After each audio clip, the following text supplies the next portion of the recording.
മിശിഹായിൽ ഏറ്റവും സ്നേഹം നിറഞ്ഞവരെ, ആഗമന കാലത്തിലേക്ക്, മംഗളവാർത്താ കാലത്തിലേക്ക് നമ്മൾ പ്രവേശിക്കുകയാണ്.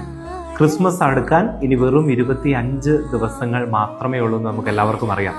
നിങ്ങൾ ഓർമ്മിക്കുന്നില്ലേ, പണ്ട് കാലത്ത് നമ്മൾ അതിരാവിലെ എഴുന്നേറ്റ് പള്ളിയിൽ പോകുന്നതും ക്രിസ്മസ് ട്രീ ഉണ്ടാക്കുന്നതും നക്ഷത്രങ്ങൾ തൂക്കുന്നതും നമ്മുടെ ഹൃദയത്തിൽ പുൽക്കൂടൊരുക്കാനായിട്ട് എന്തൊക്കെ കാര്യങ്ങളാണ് നമ്മൾ ചെയ്യുന്നത്, ശരിയല്ലേ?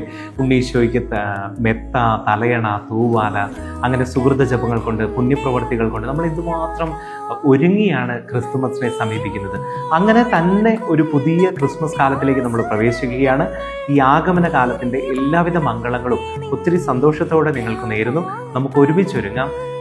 ഈശോ സ്വർഗം വിട്ട് ഭൂമിയിൽ മനുഷ്യനോടുള്ള സ്നേഹത്തെ പ്രതി മനുഷ്യനായി അവതരിച്ചതിൻ്റെ വെറും ഓർമ്മ മാത്രമല്ല ക്രിസ്തുമസ്. അത് വെറും ആഘോഷം മാത്രമല്ല, അതിലൊക്കെ ഉപരിയായി രക്ഷ കടന്നു വന്നതിൻ്റെ അനുഭവം കൂടിയാണ്, അനുഭവം സ്വന്തമാക്കൽ കൂടിയാണ്. നമുക്ക് പ്രത്യേകമായിട്ട് പ്രാർത്ഥിക്കാം. നല്ല ഒരു ആഗമന കാലം, മംഗളവാർത്താ കാലം, ക്രിസ്തുമസിന് വേണ്ടിയിട്ടുള്ള ഒരുക്കത്തിൻ്റെ സമയം നേരുന്നു. എനിക്ക് ഉറപ്പുണ്ട് നിങ്ങളെല്ലാവരും ഇന്നു മുതൽ നോമ്പ് തുടങ്ങുകയാണ്. ഇഷ്ടമുള്ള കാര്യങ്ങളെല്ലാം ഈശോയ്ക്ക് വേണ്ടി മാറ്റിവെച്ച് ഈശോയോടൊപ്പം നമുക്ക് ഈ യാത്ര ആരംഭിക്കാം. അങ്ങനെ നമ്മുടെ ഹൃദയത്തിൻ്റെ പുൽക്കൂട്ടിലും ഈശോ വന്ന് പിറക്കട്ടെ.